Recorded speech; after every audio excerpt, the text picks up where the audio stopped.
माननीय प्रधानमंत्री श्री पी.वी. नरसिंह राव जी, महामहिम श्री डॉक्टर चन्ना रेड्डी जी, आदरणीय राजयोगिनी दादी प्रकाश मणि जी, आदरणीय दादी जानकी जी, भ्राता के राजू जी, और आज की सभा में हमारे आमंत्रण पर हमारे आदरणीय अतिथि पधारे हुए भ्राता श्री बूटा सिंह जी, श्री हरदेव जोशी जी, श्री वेंकट स्वामी जी, श्री नवल किशोर जी, भ्राता प्रसाद जी तथा स्नेही बहनों और भाइयों, मैं भी दो शब्द तो अपने हार्दिक उद्गार के रूप में प्रकट करते हुए अवश्य कहूँगा कि आप सबका स्वागत करता हूँ। और मैं ऐसा मानता हूँ कि हमारे आदरणीय प्रधानमंत्री जी ने ये निमंत्रण स्वीकार किया और वो यहाँ इस तपोभूमि में पधारे, ईश्वरीय कर्तव्य भूमि पर उन्होंने कदम रखे। इस योग के वाइब्रेशंस में, इस हाल में, ये प्रदर्शित करता है कि किस प्रकार से हार्मनी का जो विषय है, जो इस सम्मेलन का विषय है, कि हमारे समाज में सुसंवादिता कैसे हो, सहस्वरता कैसे हो, मिलजुल के हम कैसे चलें शांति से, सद्भावना से, इस विषय में उनकी विशेष रुचि है। उनका जीवन ही एक मिसाल है कि समाज में जितनी समस्याएं हमारे सामने आती हैं उनको किस प्रकार से वो डायलॉग से, रिकन्सिलिएशन से, एक ह्यूमिलिटी से निपटाने की कोशिश करते हैं। जब से वो प्रधानमंत्री बने हैं तब से भी जो हमने उनकी कार्य प्रणाली को देखा है, सबको साथ ले जाते हुए एक स्वर से वो कार्य करने की पद्धति उनकी है। तो ये एक बहुत अच्छा मौका है और मैं समझता हूँ कि बहनों से उनका विशेष स्नेह है, आध्यात्म में उनकी एक रुचि है। वो एक बहुत हाई इंटेलेक्चुअल और एक स्कॉलर हैं, वो हमारे बीच में पधारे हैं, मुझे बहुत प्रसन्नता है। उसके उद्गार व्यक्त करते हुए मैं ये निवेदन करना चाहता हूँ कि हार्मनी का जो विषय है, आज के पृष्ठभूमिका में जो संसार की हालात हैं, चाहे वो बोस्निया के हों, चाहे सोमाली में हों, चाहे जो फार्मर रशियन रिपब्लिक्स थी उनमें हो, और अभी पूर्व 2 महीनों में हमारे देश में जो कुछ हुआ, उन सब को लेकर मैं समझता हूँ पहले एक समय था जब शीत युद्ध और आणविक अस्त्र शस्त्रों की दौड़ का एक विषय मुख्य माना जाता था, फिर उसके बाद पर्यावरण का, लेकिन उस रियो कॉन्फ्रेंस के बाद अभी लोग इस बात को समझने लगे हैं कि हमारी जो बहुत सारी समस्याएं हैं समाज की, वो मानवीय पारस्परिक संबंधों में विषमता के कारण, वैर विरोध के कारण, वैमनस्य के कारण ही हैं। इसलिए अब सेंटर स्टेज पर यह विषय आ गया है कि हार्मनी कैसे हो हमारे देश में, हम मिलजुल कर कैसे चलें। वरना हम जो कार्य कर रहे हैं, इतने वर्षों में हमने किया है, जो अचीव किया है साइंस से, आध्यात्म से या और साधनों से, उसका सबका मलिया मेट हो सकता है अगर हार्मनी न रहे। परंतु प्रश्न यह है कि हार्मनी के लिए क्या किया जाए। मैं समझता हूं कि हमें फोकस करने की जरूरत है, हमें अपना एक ध्यान केंद्रित करने की आवश्यकता है। इस ईश्वरीय विश्वविद्यालय में परमपिता परमात्मा से, प्रजापिता ब्रह्मा के मुखारविंद से जो हमें शिक्षा मिलती रही है, उसके आधार पर उसका सार व्यक्त करना चाहता हूं कि हमारे ख्याल में 5 मुख्य नैतिक नियम हैं, मॉरल वैल्यूज हैं। आज मॉरल वैल्यूज की बात कही जाती है कि वैल्यूज का एक क्राइसिस है। वो जो 5 वैल्यूज हैं, उनमें से सबसे प्रथम स्थान देता हूं प्रेम और सद्भावना को। और सद्भावना को इसलिए साथ ले रहा हूं कि अगर किसी से प्रेम आपका नहीं भी है, चलो कोई ऐसा आपसे व्यवहार करता भी है, तो कम से कम सद्भावना या गुडविल तो बनाए रखिए, ये मानवता है। इससे नीचे की स्टेज पर तो व्यक्ति को जाना ही नहीं चाहिए। कोई धर्म, कोई आस्था, कोई विज्ञान, कोई ज्ञान ये नहीं कहता। और उसके बाद दूसरा है जस्टिस, न्याय। और जस्टिस के साथ मैं शामिल करता हूं फेयर प्ले को। जस्टिस तो एक एंड रिजल्ट है, एक एंड प्रोडक्ट है, लेकिन उसका जो सारा प्रोसेस है वो फेयर प्ले है। अगर कहीं कंपटीशन भी है तो फेयर प्ले को, रूल्स ऑफ द गेम को तो ना छोड़िए। तो जो कार्य हम करते हैं, दूसरे के साथ न्याय कर रहे हैं या लूट खसूट मचा रहे हैं, ये हमारे सामने रहना चाहिए। न्याय के साथ इसलिए मैं औचित्य को शामिल कर रहा हूं। तीसरा है मनुष्य के प्रति तथा मानवीय अधिकारों के प्रति हमारा सम्मान, ह्यूमन राइट्स, और the dignity of the human individual. और चौथा है सहनशीलता। फिर भी अगर कोई बात होती है तो सहन कीजिए, प्रेम से दूसरे को जीतिए, सद्भावना से जीतिए। एक व्यक्ति को तो सहन करना होगा। एक दफा सहन करने से बहुत सी आगे प्रॉब्लम से बच जाते हैं।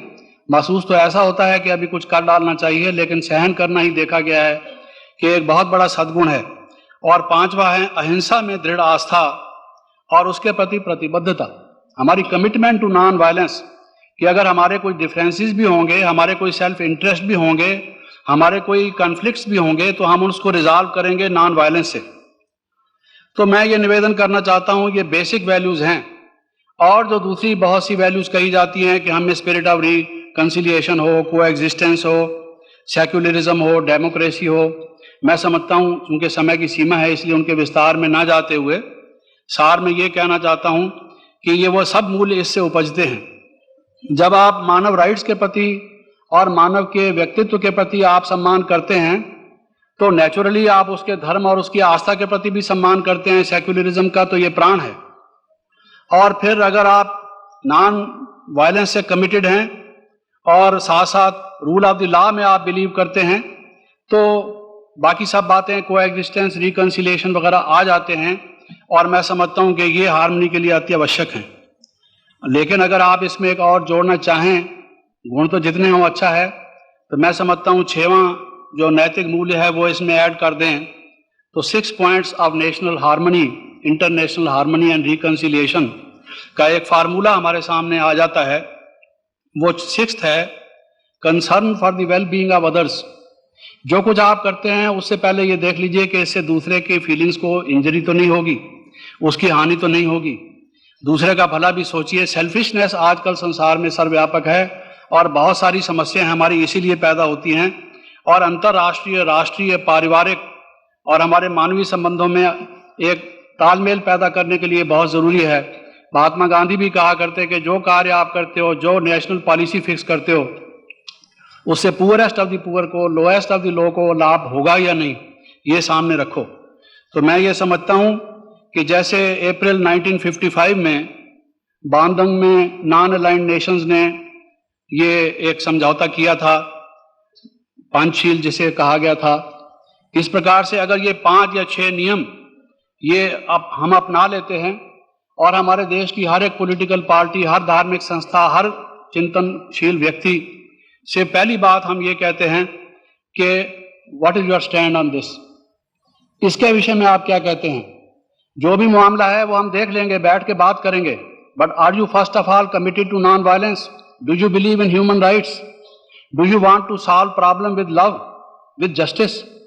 अगर इस प्रकार से हमारे ये 5 शील हमारे नीति के निर्धारित करने वाले हमारे गाइडिंग प्रिंसिपल्स बन जाएं, और खुशी की बात तो यह है कि हमारे प्रधानमंत्री स्वयं उस बांदंग कॉन्फ्रेंस में शामिल थे जिसमें ये पंचशील को अपनाया गया था। तो आज ये एक बहुत अच्छा मौका है, उनकी याद दिला रहा हूं, मैं ताज़ा कर रहा हूं।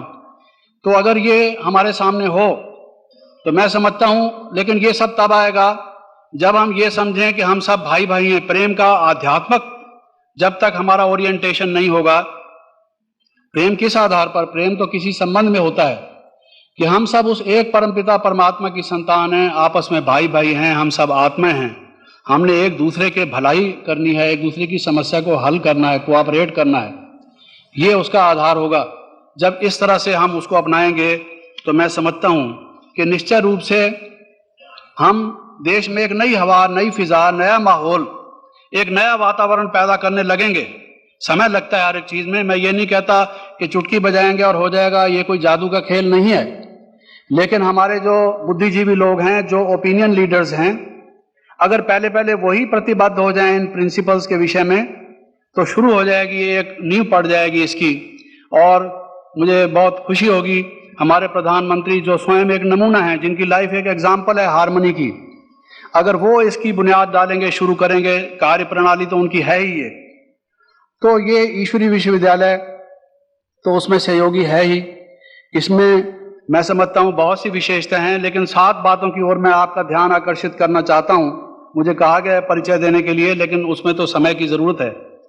पहली बात तो आप ये देखते हैं कि यहाँ पर जो आध्यात्मिक शिक्षा देते हैं परमपिता परमात्मा शिव ने प्रजापिता ब्रह्मा के मुखारविंद से जो ईश्वरी ज्ञान दिखाया, जो योग पद्धति सिखाई, जो नैतिक मूल्य सिखाए, उसकी शिक्षा बहनें देती हैं। ये एक यूनिक इंस्टीट्यूशन है, वर्ल्ड वाइड इंस्टीट्यूशन, जिसका नेटवर्क 60 कंट्री से भी ज़्यादा में स्प्रेड ओवर है, जहां माताएं बहनें ही ये शिक्षा देती हैं। और दूसरा, इसका जो एडमिनिस्ट्रेशन है, डे टू डे जो इसका वर्किंग है, वो भी सारा बहनों के हाथ में। हम भाई लोगों को तो खुशी है कि हम उसमें शामिल हैं। पहली दफ़ा विश्व के इतिहास में ये माताओं को एक रोल मिला है, तो एक गर्व की बात है। हमारे भारतवर्ष में एक ऐसी संस्था है जो इस कार्य को कर रही है। तीसरा, आप ये देखेंगे कि ये जो ईश्वरी विश्वविद्यालय है, इसकी शिक्षाएं सार्वभौम हैं, सर्वमान्य हैं, यूनिवर्सल हैं। इसलिए हिंदू, मुसलमान, सिख, ईसाई, पारसी, ज्यूज, हर धर्म के लोग बिना किसी मेंटल बैरियर के, साइकोलॉजिकल बैरियर के इसको एक्सेप्ट करते हैं, क्योंकि ये यूनिवर्सल टीचिंग्स हैं। इनके साथ कोई दूसरा किसी कल्ट का टैग नहीं है। और फिर ये यूएन का एक परामर्शक सदस्य है, कंसल्टेटिव मेंबर है, यूनिसेफ का भी और इकोनॉमिक एंड सोशल काउंसिल का भी। और साथ साथ आप देखेंगे कि इसका जो ईश्वरी ज्ञान और योग है, वो केवल आध्यात्मिक तो ही नहीं, बल्कि हर वर्ग, हर व्यवसाय, हर अनुशासन, हर डिसिप्लिन, हर प्रोफेशन के लोगों को उससे एक नई मार्ग दिशा, एक नवीनता, एक नया ज्ञान, क्योंकि एक नया विश्व स्थापन करने के लिए नया ज्ञान चाहिए।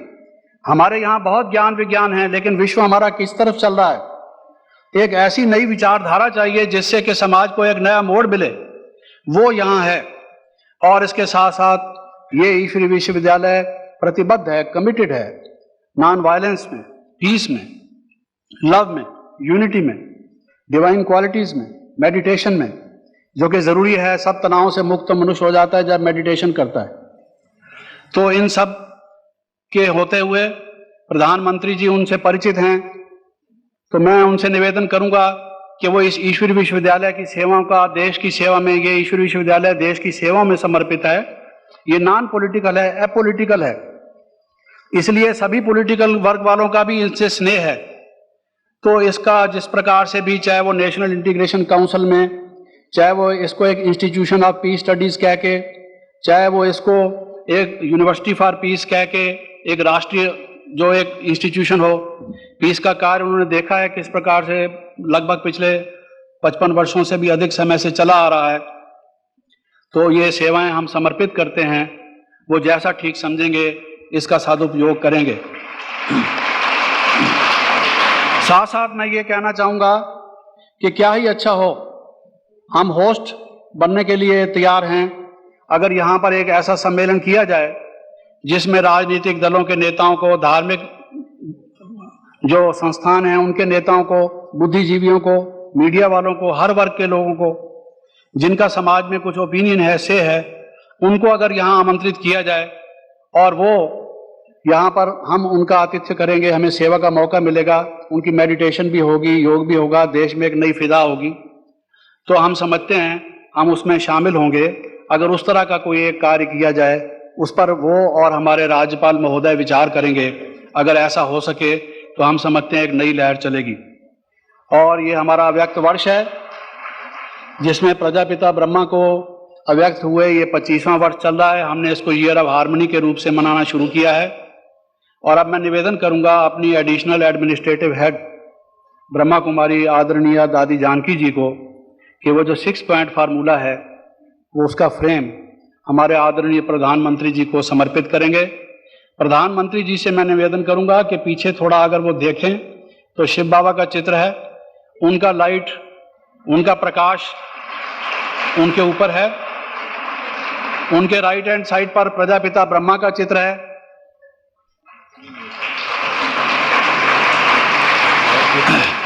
और बाईं ओर जगदम्बा सरस्वती जी का, उनका आशीर्वाद भी उनको प्राप्त है। और चूंकि अभी उनसे बात हो रही थी, पंचशील की यादगारें आ रही थी, पंचशील का भी जो फ्रेम है वो मैं उनको समर्पित करना चाहता हूँ।